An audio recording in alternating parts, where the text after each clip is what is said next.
যতগুলো নিয়ামত দেখতেছ, যতগুলো মাখলুক দেখতেছ, যতগুলো বস্তু দেখতেছ, পৃথিবীর জগতে এমন কোনো মাখলুক বা এমন কোনো বস্তু নাই যে মাখলুকটা এবং যে বস্তুটাকে মানুষের উপকারে আসে না।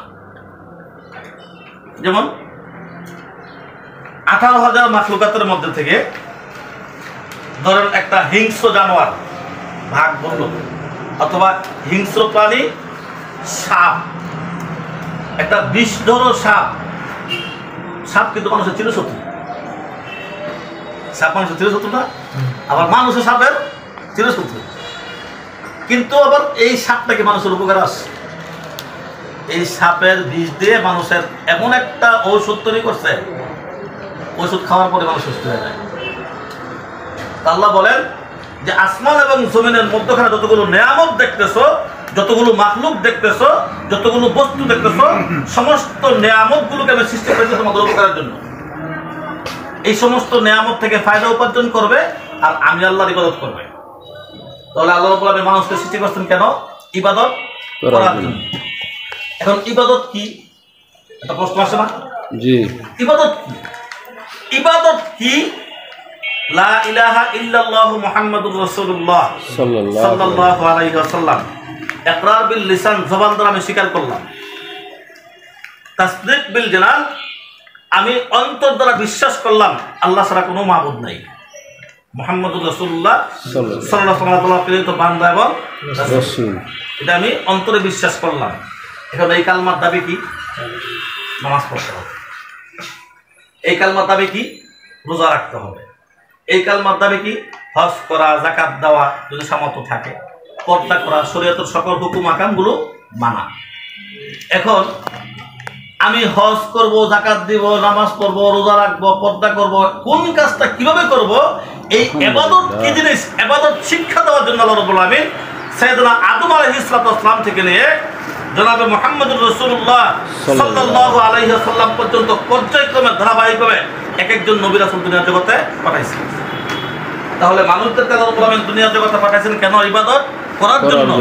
আর নবী রাসূলদেরকে দুনিয়ার জগতে পাঠাইছেন কেন? ইবাদত শিক্ষা দেওয়ার জন্য। মাস্টার সমস্ত পয়গম্বরগণ দুনিয়ার জগতে আমরা আসলাম, দুনিয়ার জগতে আমরা কি আসছি? সর্বশ্রেষ্ঠ মাখলুক, আকলমান, বিবেকবান, বুদ্ধিবান মানুষ হয়ে দুনিয়ার জগতে আসলাম। আসার পরে নিজের বুদ্ধি দিয়ে, নিজের জ্ঞান দিয়ে কিছু মাটি নিলাম হাতের মধ্যে, ওই মাটি দিয়ে মূর্তি বানাইলাম, সেই মূর্তির ইবাদত করলাম। করতেছেন আমাদের মতো?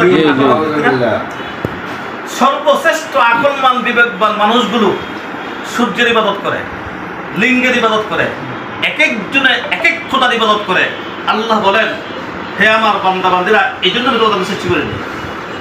আমি সৃষ্টি করছি আমার ইবাদতের জন্য, কিন্তু তোমরা অন্য গায়রুল্লাহর ইবাদত করো। আল্লাহ রাব্বুল আলামিন ওনার নাম তো নিজেই দিয়েছেন আর রহমানির রহিম। উনি একজন রহমান, উনি এত দয়ালু, এত দয়াময়। উনি আমাদেরকে, আল্লাহ তাআলা বান্দাদেরকে আল্লাহ রাব্বুল আলামিন এত ভালোবাসেন যেন আল্লাহকে, আল্লাহর পথ থেকে আবার দূরে সরে না যাই, আল্লাহকে ভুলে না যাই। আল্লাহর পথে আনয়নের জন্য, আল্লাহকে, আল্লাহ তাআলার পরিচয় পাওয়ার জন্য সাইয়েদনা আদম আলাইহিস সালাম থেকে নিয়ে মুহাম্মদুর রাসূলুল্লাহ সাল্লাল্লাহু আলাইহি ওয়াসাল্লাম পর্যন্ত সমস্ত পয়গম্বরদেরকে পাঠাইছেন যে তোমরা এক একজন নবী এক একটা যুগে যাবে, আর ওই যুগের লোকদেরকে যারা আমার পথ থেকে দূরে সরে যাবে, যারা আমি আল্লাহকে ভুলে যাবে, ওই পথ হারা, ওই খারাপ মানুষগুলোকে ভালো করার জন্য, আমি আল্লাহর একত্ববাদের শিক্ষা দেওয়ার জন্য তোমরা দুনিয়ার জগতে যাও। যাওয়ার পরে তোমরা এই দাওয়াতটা কি? লা ইলাহা ইল্লাল্লাহু আদম সফিউল্লাহ দাওয়াত, লা ইলাহা ইল্লাল্লাহু মুসা কালিমুল্লাহ, লা ইলাহা ইল্লাল্লাহু ঈসা রূহুল্লাহ, লা ইলাহা ইল্লাল্লাহু মুহাম্মাদুর রাসূলুল্লাহ সাল্লাল্লাহু আলাইহি ওয়াসাল্লাম। যত নবী রাসূল দুনিয়ার জগতে আসেন, সমস্ত নবী রাসূলগণ দাওয়াত কিন্তু দিয়েছেন একটা, নাকি কোনো অন্য কোনো ভিন্ন দাওয়াত ছিল? জি না, এক দাওয়াত। সমস্ত পয়গম্বরদের, সমস্ত নবী রাসূলদের দাওয়াত কি? লা ইলাহা ইল্লাল্লাহ মুহাম্মাদুর রাসূলুল্লাহ। মুহাম্মাদুর রাসূলুল্লাহ সর্বশ্রেষ্ঠ নবী। কিন্তু যেই নবী যেই যুগে আসছেন, ওই নবীর উম্মতরা কি ওই নবীর নামটাই কি শেষে ব্যবহার করছেন, কিন্তু দাওয়াত কিন্তু একটা, একত্ববাদ, লা ইলাহা ইল্লাল্লাহ। নাকি এছাড়া অন্য কিছু না? যে তোমরা যেই গায়রুল্লাহর ইবাদত করো, যে তোমরা যে লিঙ্গের ইবাদত করো, সূর্যের ইবাদত করো, এক একজনে এক এক খোদার ইবাদত করো, এই ইবাদত বাদ দাও, আল্লাহকে আল্লাহ বলে স্বীকার করে নাও, আমাকে নবী হিসাবে মেনে নাও। দাওয়াত ছিল মাত্র একটা। এখন কথা হলো, সমস্ত পয়গাম্বরগণ এই দুনিয়ার জগতে একই দাওয়াত দিয়েছেন যে তোমরা গায়রুল্লাহর ইবাদত বাদ দিয়ে আল্লাহর ইবাদত করো। ঈসা আলাইহিস সালাম পর্যন্ত সর্বশেষ ধরেন ঈসা আলাইহিস সালাম। ঈসা আলাইহিস সালাম আসছেন বনি ইসরায়েলদের যুগে। আর বনি ইসরায়েলের লোকেরা তৎকালীন যুগেও যেমন খারাপ ছিল, বনি ইসরায়েলদের এই বংশধর এখনো আছে, কিয়ামত পর্যন্ত থাকবে। এখন আছে কারা?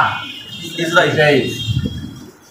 তৎকালীন যুগে আল্লাহ রাব্বুল আলামিন যখন বনি ইসরায়েলদের কাছে পয়গম্বর পাঠাইতেন, নবী রাসূল পাঠাইতেন, বলতো লা ইলাহা ইল্লাল্লাহু ঈসা রূহুল্লাহ, বনি ইসরায়েল লোকেরা তোমরা এখন যার ইবাদত করো, তোমরা যে এখন এই কাজগুলো করতেছো, খারাপ কাজগুলো করতেছো, এগুলো তোমরা করো না। লা ইলাহা ইল্লাল্লাহু ঈসা রূহুল্লাহ, এই কালমা পড়ে নাও, আমাকে নবী হিসেবে মেনে নাও, আর কালমার দাবিগুলো তোমরা বাস্তবায়ন করো। ঈসা আলাইহিস সালামের কাছে আল্লাহ রাব্বুল আমিন, বনি ইসরায়েলদের কাছে আল্লাহ রাব্বুল আমিন নবী রাসূল পাঠান ইবাদত শিক্ষা দেওয়ার জন্য, কোন ইবাদত করতে হবে। আর বনি ইসরায়েলের লোকেরা যে সকল পয়গম্বররা দাওয়াত নিয়ে যান তাদেরকে হত্যা করে। নাউযুবিল্লাহ। বনি ইসরায়েলের লোকেরা এত নিকৃষ্ট ছিল, এত জঘন্য ছিল, তাদের কাছে দাওয়াত নিয়ে যাওয়ার পরেই পয়গম্বরকে হত্যা করে। অসংখ্য অগণিত নবী রাসূলদের তারা হত্যা করেছে। সর্বশেষ নবী তাদের কাছে সর্বশেষ নবী হিসেবে যিনি আসছেন ঈসা রূহুল্লাহ আলাইহিস সালাম, উনি যখন গিয়ে বলেন, বনি ইসরায়েলের লোকেরা তোমাদের কাছে নবী রাসূল পাঠায় আল্লাহ রাব্বুল আমিন, আমাকে পাঠাইছেন, তোমরা আমার সাথে বিরোধিতা শুরু করছো। সর্বশেষ বনি ইসরায়েলদের কাছে যখন ঘুরে বললেন হযরত ঈসা আলাইহিস সালাম যে লা ইলাহা ইল্লাল্লাহু ঈসা রূহুল্লাহ, এই কালমা পড়ে নাও আর এই কালমার দাবিগুলো বাস্তবায়ন করো, তখন বনি ইসরায়েলের লোকেরা হযরত ঈসা আলাইহিস সালামকে হত্যা করার জন্য একটা মহা পরিকল্পনা গ্রহণ করেছে। হত্যা করবি। এমনই সময় আল্লাহ রাব্বুল আমিন বনি ইসরায়েলকে গুসা করলেন যে আমি তোমাদের কাছে নবী রাসূল পাঠাই, আমার পয়গম্বরদেরকে পাঠাই, তোমরা কোন পথে চললে আমাকে পাবে, আমার দেওয়া নেয়ামত জান্নাত পাবে, আর কোন পথে চললে জাহান্নামী হবে, দুইটা রাস্তা দেখানোর জন্য। আর আমার নবীদেরকে তোরা হত্যা করস, যা, আমি তোদের কাছে আর কোন নবী রাসূল রাখবো না। আল্লাহ রাব্বুল আমিন বনি ইসরায়েলদের সাথে গুসা করে আল্লাহর পয়গম্বরকে আল্লাহ রাব্বুল আমিন দুনিয়ার জগৎ থেকে উর্ধ্বাকাশে নিয়ে গেছেন, চতুর্থ আসমানে নিয়ে রাখছেন। 570 বছর পর্যন্ত এই দুনিয়ার জগতে কোন নবী রাসূল আল্লাহ রাব্বুল আমিন পাঠান নাই। রাগ করে, কাদের সাথে রাগ করে? বনি ইসরায়েলদের সাথে। যে আমি তোদের কাছে নবী রাসূল পাঠাই, কোনটা ভালো কাজ, কোনটা খারাপ কাজ, কোনটা করণীয়, কোনটা বর্জনীয়, এই সমস্ত বিধানগুলো জানা দেওয়ার জন্য। আর আমার পয়গম্বর তোরা হত্যা করস, যা, আমি তোদের কাছে নবী রাসূল পাঠাবো। আমি আমার নবী উঠায় নিয়ে গেলাম। আর উঠায় নিয়ে গেছেন কেন? ঈসা রূহুল্লাহ আলাইহিস সালামের উপর একটা কিতাব আসছেন, মানে প্রত্যেক নবীর কাছে কিন্তু যে সকল নবীদের কাছে রেসালা আসছে, গঠনতন্ত্র আসছে, মানুষগুলো কিভাবে চলবে এই যুগের লোকেরা। যেমন আমরা বাংলাদেশের একজন নাগরিক, বাংলাদেশ পৃথিবীতে একটা মানচিত্র আছে, তো দেশের মধ্যে চলতে গেলে একটা দেশের সংবিধান আছে, এই সংবিধান নয় কিন্তু আমাদের দেশ চলতেছে। তো যেই যুগে যেই নবী আসছেন ওই যুগে কিন্তু একটা সংবিধান ছিল। ঈসা আলাইহিস সালামের কাছে আসছে কি ইনজিল শরীফ। ইনজিল শরীফের একটা হাদিস আছে, হাদিসের মধ্যে আসছে আল্লাহ রাসূল সাল্লাল্লাহু আলাইহি ওয়াসাল্লাম বলেন, ততক্ষণ পর্যন্ত কোন নবী রাসূলরা জান্নাতে প্রবেশ করতে পারবে না যতক্ষণ পর্যন্ত আখির নবী মুহাম্মদুর রাসূলুল্লাহ সাল্লাল্লাহু আলাইহি ওয়াসাল্লাম জান্নাতে প্রবেশ না করবে। সুবহানাল্লাহ, আল্লাহু আকবার। আর কাল হাসরের ময়দানে, পরবর্তী একটা হাদিস, কাল হাসরের ময়দানে সমস্ত পয়গম্বরগণ শুধু বলবে ইয়া নাফসি ইয়া নাফসি ইয়া নাফসি। আর আখির নবী রাহমাতুল লিল আলামিন তিনি বলবেন কি ইয়া হাবলি উম্মতি ইয়া হাবলি উম্মতি। কেন বলবেন? পরবর্তী আরেকটা হাদিসের মধ্যে আসছে আল্লাহ রাসূল সাল্লাল্লাহু আলাইহি ওয়াসাল্লাম বলেন, ততক্ষণ পর্যন্ত কোন নবী রাসূলদের উম্মতরা জান্নাতে প্রবেশ করতে পারবে না যতক্ষণ পর্যন্ত আখির নবী মুহাম্মদুর রাসূলুল্লাহ সাল্লাল্লাহু আলাইহি ওয়াসাল্লামের উম্মতরা জান্নাতে প্রবেশ না করবে। সুবহানাল্লাহ।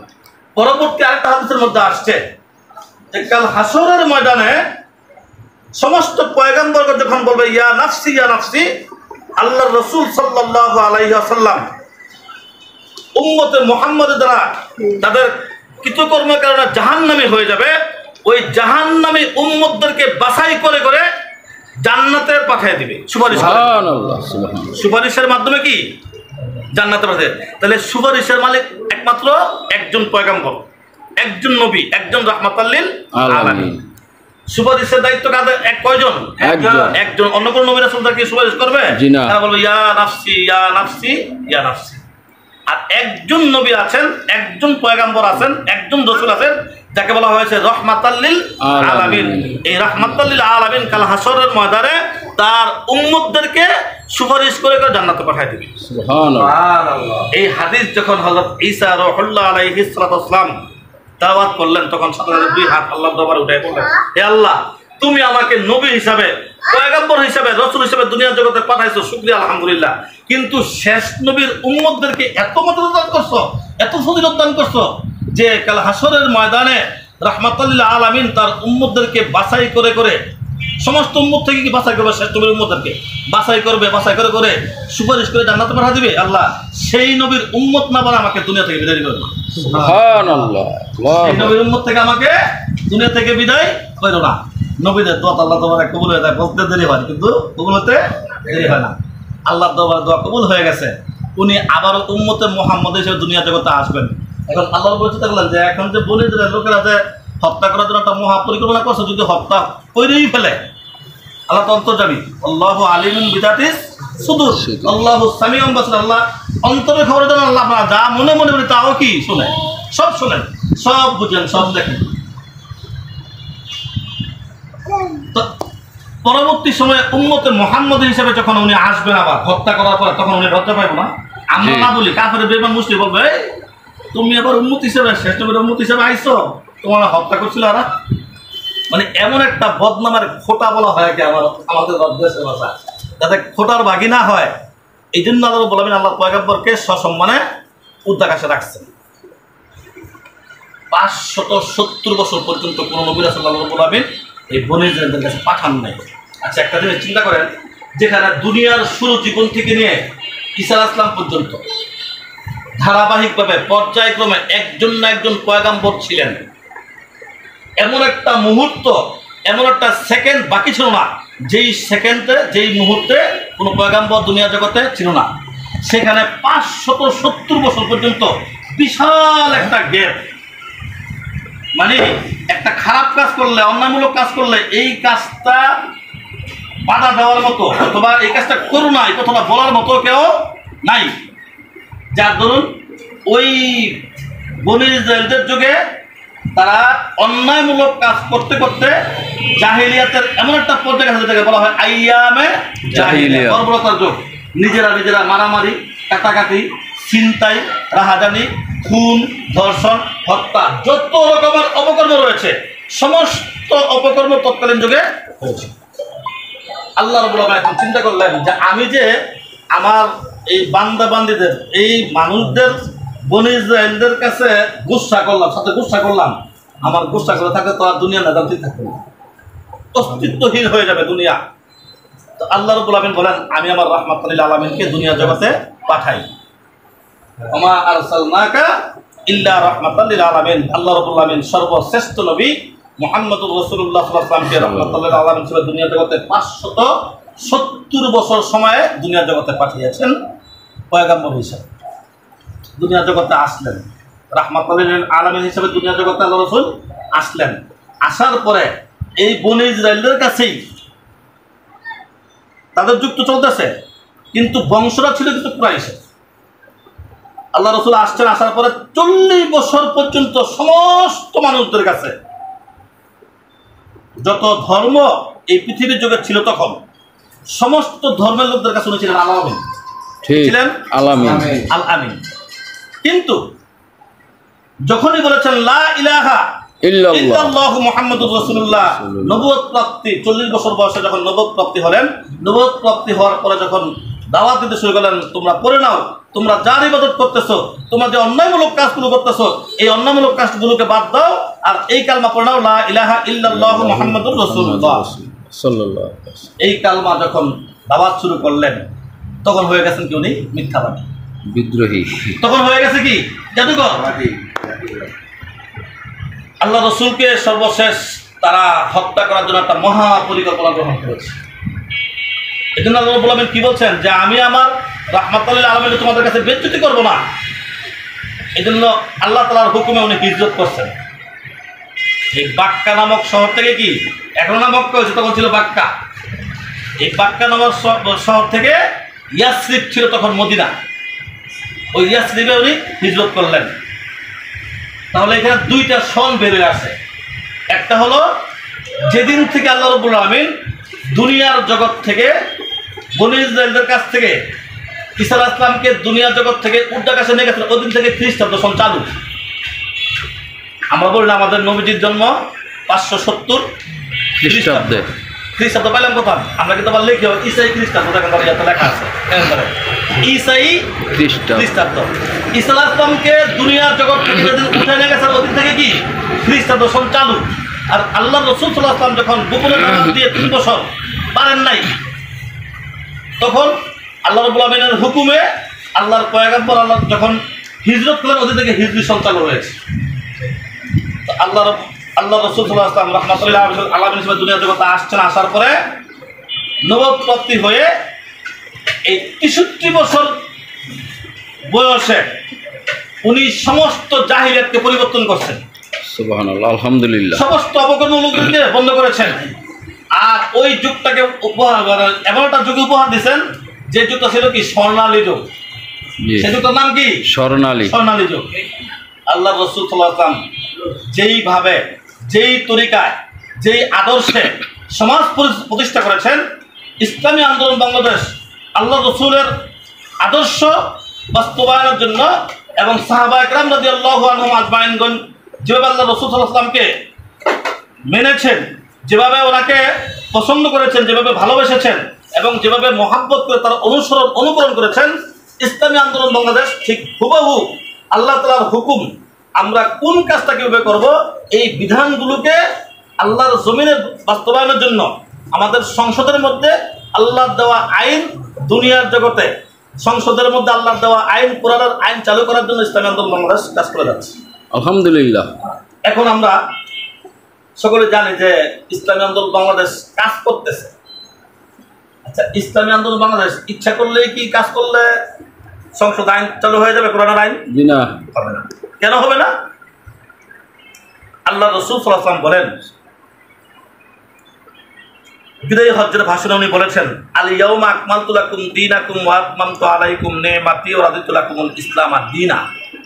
ও আমার সাহাবীরা, ও আমার জগৎবাসীরা, তোমরা জেনে রাখো, তোমরা দুনিয়ার জগতে কোন কাজটা কিভাবে করবে, কোন আমলটা কিভাবে করবে, কিভাবে তুমি নামাজ পড়বে, কিভাবে রোজা রাখবে, কিভাবে হজ করবে, কিভাবে যাকাত দিবে, কিভাবে শরীয়তের হুকুমগুলো মানবে, কিভাবে পর্দা করবে, কিভাবে সন্তানের হক আদায় করবে, কিভাবে বাবা মার হক আদায় করবে, কিভাবে ব্যবসা করবে, কিভাবে চাকরি করবে, মানে কোন কাজটা কিভাবে করবে, এই সমস্ত বিধানগুলো আল্লাহ তাআলার পক্ষ থেকে আমি রাসূলের কাছে নেয়ামত হিসেবে আসছে। আমি রাসূল তোমাদের কাছে এখন নেয়ামতগুলোকে পরিপূর্ণ করে দিলাম। সুবহানাল্লাহ, আলহামদুলিল্লাহ। আমি রাসূল তোমাদেরকে এখন কি তোমাদের কাছে নেয়ামতগুলোকে পরিপূর্ণ করে দিলাম। আল ইয়াউমা আকমালতু লাকুম দীনাকুম ওয়া আতমামতু আলাইকুম নি'মাতি ওয়া রাদিতু লাকুমুল ইসলাম দীনা। আল্লাহর পক্ষ থেকে আমার রাসূলের উপর যে নিয়ামত আসছে তোমাদের চলার জন্য, এই নিয়ামতকে আমি পরিপূর্ণ করে দিলাম। এই আয়াত যখন তেলাওয়াত করলেন, এই বক্তব্য যখন প্রদান করলেন আল্লাহ রাসূল সাল্লাল্লাহু আলাইহি ওয়াসাল্লাম, তখন সাহাবাদের মধ্যে কান্নার রুল পড়ে গেল। আমিরুল মুমিনিন খলিফাতুল মুসলিমিন হযরত আবু বকর সিদ্দিক রাদিয়াল্লাহু তাআলা আনহু কান্নার জড়িত করতে বলেছেন, ইয়া রাসূলুল্লাহ, ইয়া হাবিবাল্লাহ, আপনি আমাদের মাঝে এখন যে আয়াতখানা তেলাওয়াত করলেন, যে বক্তব্য প্রদান করলেন, এই আয়াত দ্বারা, এই বক্তব্য দ্বারা বোঝা যায় আপনি আমাদের মাঝে থাকবেন না। আর আপনি যদি আমাদের মাঝে না থাকেন তাহলে আমাদেরকে কে হেদায়েতের রাস্তা দেখাবে? ঠিক, আমাদেরকে হেদায়েতের রাস্তা দেখাবে কে? কোনটা ভালো কাজ, কোনটা খারাপ কাজ, কোনটা জান্নাতের পথ, কোনটা জাহান্নামের পথ, এগুলো দেখাবে কে? তখন আল্লাহ রাসূল বলেছেন, তারাকতু ফীকুম আমরাইন লান তাদিল্লু মা তামাসসাকতুম বিহিমা কিতাবাল্লাহি ওয়া সুন্নাত রাসূলি। ও আমার সাহাবীরা, হে জগৎবাসীরা, কুল্লু নাফসিন যায়কাতুল মাউত, প্রত্যেককে মৃত্যু স্বাদ গ্রহণ করতে হবে, প্রত্যেককে ইন্তেকাল করতে হবে। আমি রাসূল তোমাদের কাছ থেকে ইন্তেকাল করে দুনিয়ার জগৎ থেকে কবরের জায়গাতে যাব, এটাই স্বাভাবিক, এতে কোনো সন্দেহ নাই। কিন্তু তোমরা কখনো গুমরা হবে না, তোমরা কখনো জাহান্নামী হবে না, তোমরা কখনো পথভ্রষ্ট হবে না।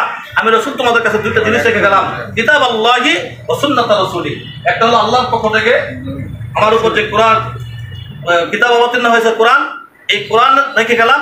আর এই কোরআনের মধ্যে যতগুলো হুকুম আছে, এই হুকুমগুলো কিভাবে বাস্তবায়ন করতে হবে এবং বাস্তবায়ন করলে কি হবে, বাস্তবায়ন না করলে কি হবে, এই সমস্ত বিধানগুলো আমি রাসূলের কাছে আসছে। আমি রাসূল তোমাদের কাছে রেখে গেলাম, আমি রাসূল রেখে গেলাম কোরআন এবং হাদিস, আমার হাদিস রেখে গেলাম, আর আল্লাহর পক্ষ থেকে দেওয়া বিধান কোরআন রেখে গেলাম। এই দুটো জিনিস ধরে রাখবে, তোমরা কোনো সময় পথভ্রষ্ট হবে না। আল্লাহ রাসূল সাল্লাল্লাহু আলাইহি ওয়াসাল্লাম আমাদের জন্য রেখে গেছেন কোরআন এবং হাদিস। ইসলামী আন্দোলন বাংলাদেশ এখন একটাই কাজ করতে চায় যে আল্লাহর জমিন, আল্লাহর দ্বীন বাস্তবায়ন করতে হলে কোরআন এবং হাদিসের আইন সংসদে চালু করতে হবে। ঠিক। আমরা শ্রেষ্ঠ নবীর শ্রেষ্ঠ উম্মত হইলাম। এখন শ্রেষ্ঠ নবীর শ্রেষ্ঠ উম্মত কেন হইলাম? শ্রেষ্ঠ নবীর শ্রেষ্ঠ উম্মত এই জন্য হইলাম, সমস্ত পয়গাম্বরদের কাছে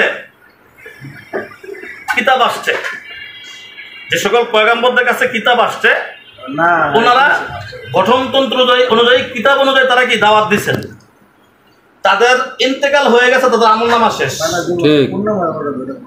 এক একজন নবী দুনিয়াতে আসছেন, তাদের কাছে যে কিতাব আসছেন সেই গঠনতন্ত্র অনুযায়ী, সেই কিতাব অনুযায়ী তারা কি পরিচালনা করছেন। ইন্তেকাল হয়ে গেছে, তাদের গঠনতন্ত্র কি শেষ। আরেকজন নবী আসছেন, আরেকজন নবীর উপর আরেকটা কিতাব আসছে, আরেকটা গঠনতন্ত্র আসছে, সেই গঠনতন্ত্র অনুযায়ী কি সমাজ পরিচালনা করছেন। কিন্তু আখির নবী মুহাম্মদুর রাসূলুল্লাহ সাল্লাল্লাহু আলাইহি ওয়াসাল্লামের সর্বশ্রেষ্ঠ নবী, আর কিতাব অবতীর্ণ থেকে শ্রেষ্ঠ গ্রন্থ। যত গ্রন্থ পৃথিবীর জগতে আসছে, সমস্ত গ্রন্থের মধ্যে সবচেয়ে বড় গ্রন্থ, সর্বশ্রেষ্ঠ গ্রন্থ কোনটা? আল কোরআন। ওনার ইন্তেকালের পরে কোরআন কিন্তু আর পরিবর্তন হয় নাই, নাকি আর কোনো কিতাব আসছে না আসবে? আর কোনো গঠনতন্ত্র কি পৃথিবীর জগতে আসবেও না। এই জন্য আল্লাহ রাসূল বলেছেন, বাল্লিগু আন্নী ওয়ালাউ আয়া। এই হাদিসটা অন্য কোন পয়গাম্বর বলতে পারেন না। জি। অর্থাৎ আল্লাহ রাসূলের ইন্তেকালের পরে, সমস্ত পয়গাম্বরদের ইন্তেকালের পরে তাদের কার্যক্রমও শেষ, তাদের গঠনতন্ত্রও শেষ, কিতাবও শেষ। তাদের কিতাবের কোনো আমল চলবে না। এখন যদি কেউ ইনজিলের আমল, ইনজিল শরীফের আমল করে, হবে? জি না। তাওরাতের, জবুরের কোনো গঠনতন্ত্রের কাজ হবে না, একমাত্র কোরআনের গঠনতন্ত্র কি কাজ হবে। কিন্তু সাইয়্যিদুল মুরসালিন রাহমাতুল্লাহ আলামিন তিনি বলেন যে আমার ইন্তেকালের পরে, শুধু ইন্তেকালের পরে না, যে আমি যতটুকু দাওয়াত দিলাম, দাওয়াতে তোমাদেরকে আমি শিখাইলাম লা ইলাহা ইল্লাল্লাহু মুহাম্মাদুর রাসূলুল্লাহ, এই কালমা তোমার দাওয়াত দেওয়া। এখন এই কালমার দাবি কি? নামাজ পড়া, রোজা রাখা, হজ করা, যাকাত দেওয়া, শরীয়তের হুকুমগুলো মানা। এগুলোকে আমল বিল আরকান, মানে সমাজের মধ্যে যে আমলগুলো আমি করব, প্রত্যেকটা আমল হবে আল্লাহ তাআলার হুকুমের মধ্যে আর আল্লাহ রাসূলের তরিকা অনুযায়ী। বাল্লিগু আন্নী ওয়ালাউ আয়া। এই হাদিসটা অন্য কোনো উম্মতেরা দায়িত্ব পালন করে নাই, এই হাদিসের উপর দায়িত্ব দেওয়া হয় নাই। এই জন্য তারা শ্রেষ্ঠ উম্মত হতে পারে নাই। কিন্তু শ্রেষ্ঠ উম্মত আমরা কেন হইলাম? আল্লাহ রাসূল দুনিয়া থেকে বিদায় নিয়ে কবরের জগতে আছেন, কিন্তু কোরআনের আইন আর এই হাদিসের আইন বাস্তবায়নের জন্য খোলাফায়ে রাশিদিন রেকমেন্ড করে নাই। জি। আইম্মায়ে মুজতাহিদিন, জি, সালফে সালেহিন, জি, সমস্ত উলামায়ে কেরাম কি বুজুর্গদের কি করে গেছেন, বর্তমানে করতেছি। কিয়ামত পর্যন্ত যত আনেওয়ালা উম্মতে মুহাম্মাদে আসবে, সমস্ত উলামায়ে কেরাম কি এই আয়াত, এই হাদিসের উপর কি আমল করবেন। এজন্য আমরা শ্রেষ্ঠ নবীর শ্রেষ্ঠ উম্মত। এখন যদি ভাই আমি ইয়া আইয়ুহাল্লাযিনা আমানু কু আনফুসাকুম ওয়া আহলিকুম নারা, আল্লাহ তাআলার হুকুম যে হে ঈমানদারগণ, তুমি নিজে জাহান্নামের আগুন থেকে বাঁচো এবং অন্যদেরকেও বাঁচাও। কিন্তু আমি নিজে ইসলামী আন্দোলন করলাম, কিন্তু আমার ভাই, আমার ভাতিজা, আমার ভাগিনা, আমার খালু, আমার ফুফা, আমার বোন, আমার খালা, আমি কাউকে দাওয়াত দিলাম না, তাহলে কি অন্যকে বাঁচাতে পারবো? জি না। তাহলে একটা আয়াত থেকে আমি, মানে একটা আয়াতের উপর আমল করতে পারতেছি? জি। আল্লাহ কি বলেন? ইয়া আইয়ুহাল্লাযিনা আমানু উদখুলু ফিস সিলমি কাফা। হে ইমানদারগণ তুমি পরিপূর্ণভাবে ইসলামে দাখিল প্রবেশ হও। করো। অন্য জায়গায় বলেন ইয়া আইয়ুহাল্লাযিনা আমানুত্তাকুল্লাহা হাক্কা তুকাতিহি ওয়া লা তামুতুন্না ইল্লা ওয়া আনতুম মুসলিমুন। হে ইমানদারগণ তোমরা আমি আল্লাহকে ভয় করো, ভয় করার মতো করো, খবরদার। আর কি বলছে? খবরদার মুসলমান না হয়ে আমার কাছে আইসো না। এখন আমরা মুসলমান হওয়ার জন্য শরীয়তের হুকুম মানি, মুসলমান হওয়ার জন্য নামাজ পড়ি, রোজা রাখি, হজ করি, যাকাত দেই, সন্তান দায়িত্ব পালন করি, বাবা মার খেদমত করি, প্রতিবেশীর হক আদায় করি, সমাজের হক আদায় করি, রাষ্ট্রের হক আদায় করি। কিসের জন্য? মুসলমান হওয়ার জন্য। আমি সব হক আদায় করলাম, একেবারে নামাজ, রোজা, হজ, যাকাত যা কিছু করার দরকার সব করতেছি, প্রথমত যা করার সব। একবার আমার চেয়ে সুফি, আমার চেয়ে বড় সম্রাট পৃথিবী জগতে কেউ নাই। কিন্তু আমি আল্লাহর জমিন, আল্লাহর দিন বাস্তবের জন্য যেই আইন আল্লাহর জমিন, আল্লাহর দিন চলবে, কোরআনের আইন চলবে, সেই আইন বাস্তবের জন্য চেষ্টা করি নাই। তাহলে কি আমার পরিপূর্ণ মুসলমান হতে পারলাম? না, জি না। আল্লাহ রাব্বুল আলামিন সকলকে বুঝে শুনে আমল করার তৌফিক দান করুন। আমার তৌফিক আমিন। والعاقبة للمتقين وعلى آله وأصحابه أجمعين. اللهم اكفني بحلالك عن حرامك وأغنني بفضلك عمن سواك. اللهم أجرني في مصيبتي واخلفني خيرا منها. ربنا آتنا في الدنيا حسنة وفي الآخرة حسنة وقنا عذاب النار وقنا عذاب الموت وقنا عذاب القبر وقنا عذاب الحشر وقنا عذاب الانصراف. اللهم آمين. وقنا عذاب الميزان. اللهم آمين. وقنا عذاب اليوم القيامة. اللهم آمين. اللهم رب ارحمهما كما ربياني صغيرا. رب ارحمهما كما ربيانا صغيرا. রব্বুল আলামিন, আমরা কতগুলো গুনাহগার বান্দা, তোমার জমিনে তোমার দিন বাস্তবায়নের জন্য আমাদের মূল্যবান সময়টুকু ব্যয় করে আল্লাহ এখানে সময় দিয়েছি। আল্লাহ যা কিছু নেকের আমল করলাম এর হাদিয়াটুকু লক্ষ কোটি গুণ বৃদ্ধি করে আপায় নামদার তাজদারে মদিনা মুহাম্মদুর রাসূলুল্লাহ সাল্লাল্লাহু আলাইহি ওয়াসাল্লামের রওজা মুবারকে সোনার মদিনায় পৌঁছাইয়া দাও। রব্বুল আলামিন, দুনিয়ার শুরু থেকে আজ পর্যন্ত যত নবী রাসূল সাহাবায়ে কেরাম তাবেঈন তাবে তাবেঈন আইম্মায়ে মুজতাহিদিন সালিহিন সিদ্দিকিন শুহাদা ওলিয়া উলিয়া গাউস কুতুব পীর মাশায়েখ দিনদার বুদ্ধিজীবী মুমিন মুসলমান যারা অন্ধকার কবরে শহীদ আছে, আল্লাহ প্রত্যেকের জীবনের গুনাহগুলোকে তুমি মাফ করো।